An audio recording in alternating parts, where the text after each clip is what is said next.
This is the Investor Connect podcast program. This is Hall T. Martin. I'm the host of the show, in which we interview angel investors, venture capital, private equity, family offices, and many other investor groups for startups and growth companies. I hope you enjoyed this episode. Thank you for joining us.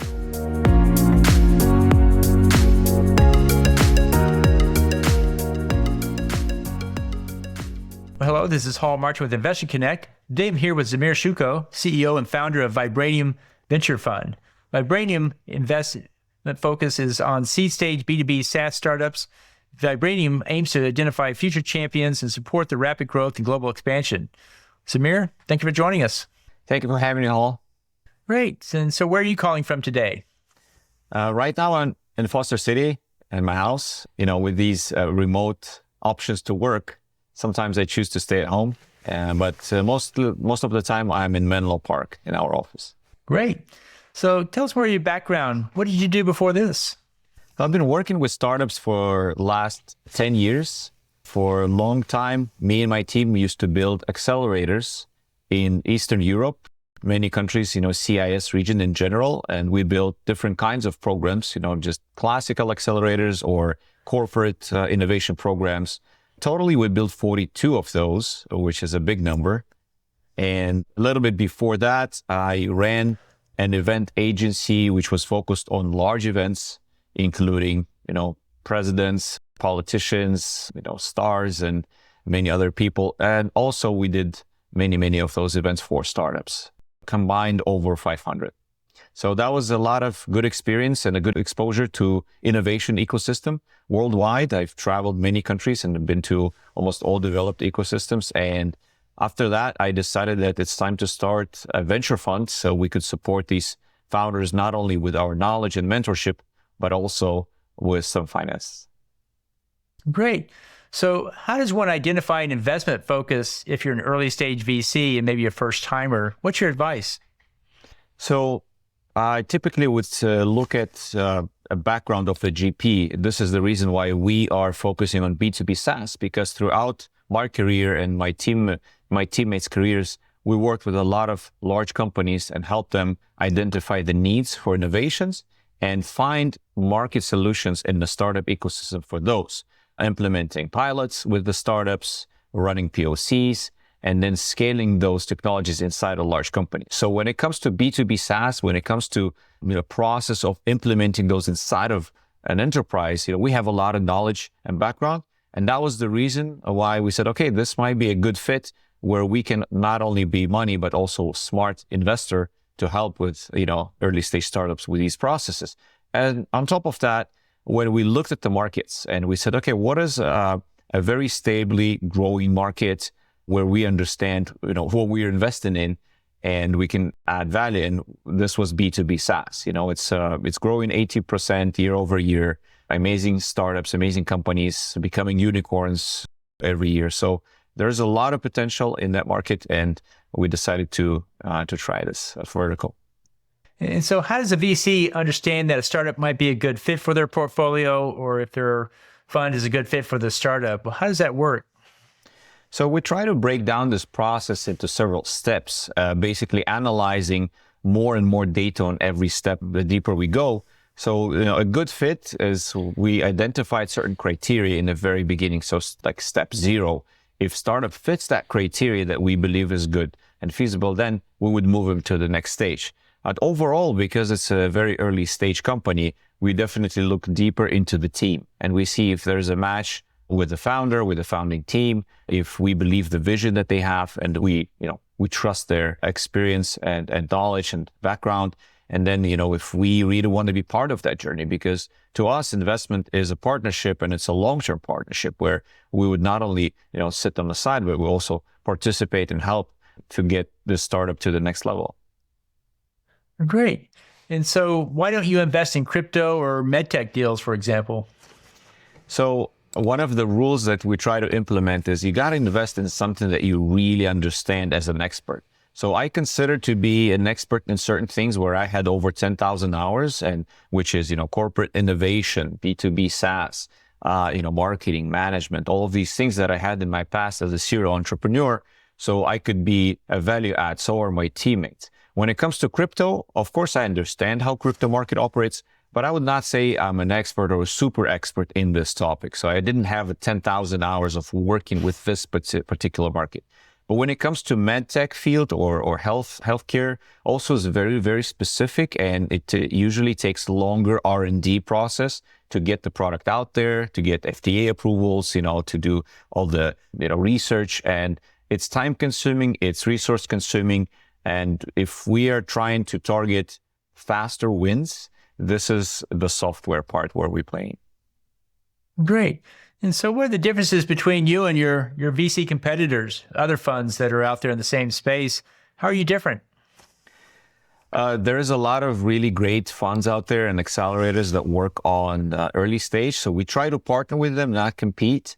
I think there is a lot of room for good investors, and startups always need support. So if there's a fund like us, and we are always there to help, we provide not only money, but also mentorship support. And we talk to our portfolio companies on a monthly basis. We help them with their internal processes, with their marketing and PR. We help them get more visibility on different events where we have partnership options. And of course, our main goal as a seed investor is to get them and their metrics up and running to be eligible for fundraising on Series A, and do some intros to those investors as well. Besides that, we launched a soft landing program to help foreign founders relocate to the United States. This is a free program. It's available to anybody who signs up. Of course, they have to go through certain criteria, procedures, and filters. And we handpicked 30 companies that for 3 months, we were educating them, helping them with practical experts on every topic that they need to know about running your business in the United States or relocating your startup here. And recently we graduated the first batch. We're going to have a demo day very soon. So this is something that we also do. And we are active in the ecosystem as experts. I try to share my knowledge on running an early stage startup, and especially when it comes to the relationship between the startup and investor, and being prepared for the fundraising, having a data room, doing your due diligence right, and everything of that sort. So we try to share that knowledge through our media and different events and speaking opportunities, so startups are better prepared for the dialogue with investor. Great. And so what advice would you give someone entering the VC space, say someone raising a fund and starting out for the first time? What would you coach them to do? So raising a fund is a tough job for sure. And you have to love what you do. You have to love to give, first of all, because a lot of my time I spend giving something back to the startups, communicating with the founders, educating them and consulting them on how to do what they do better. You have to be well connected, and you have to love networking, because this is the best source of deals. When you make friends and you go to these events and you present yourself, this is where the best deals come from. And of course, you have to be an expert in a certain vertical, certain field. So limited partners or high net worth individuals would trust you with their money, understanding that you are really sharp at what you're doing, and you know the field very well. And that whenever you see an opportunity, you could understand that it's a good opportunity and invest money in it. Well, you launched the Vibranium soft landing program. Why did you launch it, and what's the major goal of it? So we've seen a lot of demand from foreign founders trying to come to US market, because I believe the US market is the best out there for venture startup. It's very developed. There's a lot of investors of every stage. And of course, there's a lot of exit opportunities. So when we see these startups, they would approach us and ask us for help. I would do my best to help them. But, I'm only one person with 24 hours a day. So when we discussed this with the team, we said, okay, how can we structure this in a way of a program or an accelerator where more people can benefit from this knowledge and have a better, easier way to come to the US market. So we put together this program as a pre-accelerator, because we have all this background in building these kind of programs. We did it very, I would say, professionally, but without spending too much resources. And we added a lot of good partners, practitioners who work with these companies, like legal services, HR, marketing, teams, etc. So all of them work with startups on a daily basis. So the knowledge that they brought was very practical and straight to the point of what you need to do to have a better chance of succeeding in the US market, but not wasting too much investors' money or time doing it. And the main goal was to help a great demand of founders that are coming or want to come and relocate to the United States. Secondly, we are showcasing these startups on a demo day to our friendly accelerators, to our friendly business angels, because these guys are ready for investment. Early stage, a few $100 pre-seed, $300,000 pre-seed. And once they get some support and help from our local partners, from some accelerators that we work with or some business angels, maybe in 6 to 12 months, they will be eligible for our investment from Vibranium VC. So we would be monitoring their progress and traction in the local market, and then we would be interested coming back, investing in them as a fund. Well, great. Well, aside from raising the funding, what's the main challenge in starting a VC fund? I think a main challenge in any company I worked and I built is finding the right people who will take on this endeavor with you, because VC fund is a 10-year, maybe a 12-year project, right? First fund. So you have to take it all the way to the end and make sure, you work with your portfolio companies after you invest and you help them grow, etc.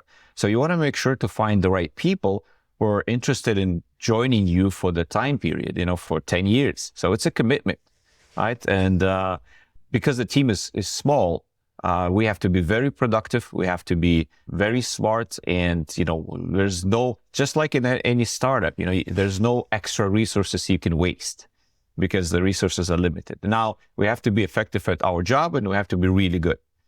Of course, because, when you talk about Silicon Valley, this is a high density place where there's a lot of other investors. So if you don't stand out, if your team is not excellent, if the quality of your work or your due diligence process is poor, then, you're not going to be successful at what you're doing, and first tier deals would not come your way.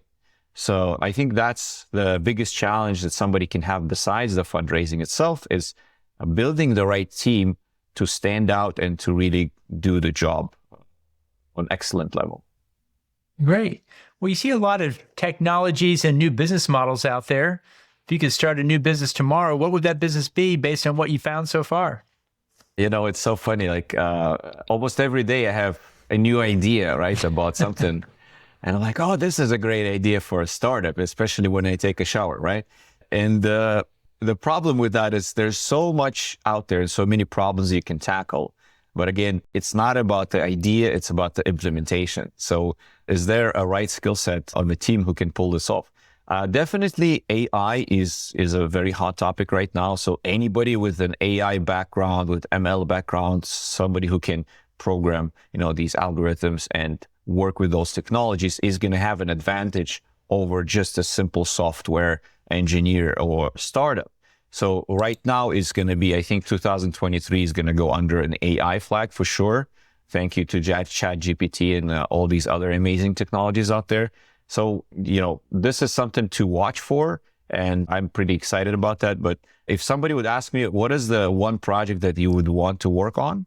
That would probably be a worldwide, global internet, anywhere, anytime, even in the middle of the ocean. So if we can manage as humanity to create a network that would work anywhere on this planet, we would help so many people out there and allow them to get access to knowledge, to information, to all kinds of services that they don't have right now because they don't have internet access. Well, great. Well, after you launched your VC fund, what's one thing you did that you didn't expect? One thing I did that I didn't expect is very interesting question. So let me see. So probably I did not expect that I would be scrolling through so many Excel spreadsheets and data. I thought that, we might be on a different level of a due diligence, but a lot of data is still coming with very simple forms. And we have to look at it to kind of analyze it. So the idea about being a VC was, this is exciting. I get to see founders, I get to talk to them, I get to invest in them. But a lot of my time right now is being spent on reading through documents, files, PDFs, PowerPoints, and Excels, and analyzing that information before I even start talking to the founders. So I guess that's a little bit of boring side of the VC job, but it has to be done. So you make a data-driven decision rather than emotional decision. Great. Well, in the last few minutes that we have here today, what else should we cover that we haven't? I think one of the important things to bring out there to the market, something in the message that we were trying to make bigger, is that pitch presentations are great. A lot of accelerators focus attention of startups on doing their pitch right. But pitch presentation is only the tip of the iceberg when it comes to the real due diligence process, even with the seed stage investors and VCs. So knowing and understanding what the process is made out of, creating a good data room, being prepared for the tough questions that VCs ask, is something that we really want startups to do ahead of a time, because there's always a time frame for the fundraising. And one of the biggest challenges we have right now is when we ask the questions and request some documents, typically startups don't have them ready.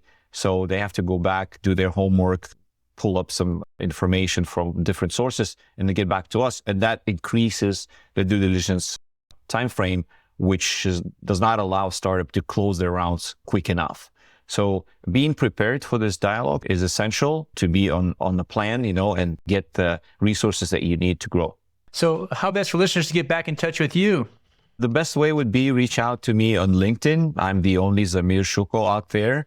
I'm accepting all friend invites and happy to talk. Typically, I would ask several questions if you're a startup trying to pitch to me, because as a GP of the fund, I would come in on probably stage 4 of our process. So I have, a scout, I have an analyst, I have an investment manager. So they look at the deals before these deals come to me. So whenever you would approach me, I would ask you a few questions, and, depending on the answers, I would ask you to either, fill up a form on our website, get into our CRM system, or maybe come back to us a little later if you're a bit too early right now with some of the metrics and your traction. But LinkedIn is the best place to find me, and almost daily I try to publish something that can be useful to the startups. So you can also read the feed and get some good information from there. Great. Well, we'll include your contact details in the show notes. I want to thank you for joining us today and hope to have you back for a follow-up soon. Thank you so much for having me. It was a pleasure. Investor Connect helps investors interested in startup funding. In this podcast series, experienced investors share their experience and advice. You can learn more at investorconnect.org. Paul T. Martin is the director of Investor Connect, which is a 501c3 nonprofit dedicated to the education of investors for early-stage funding. All opinions expressed by Hall and podcast guests are solely their own opinions and do not reflect the opinion of Investor Connect. This podcast is for informational purposes only and should not be relied upon as a basis for investment decisions.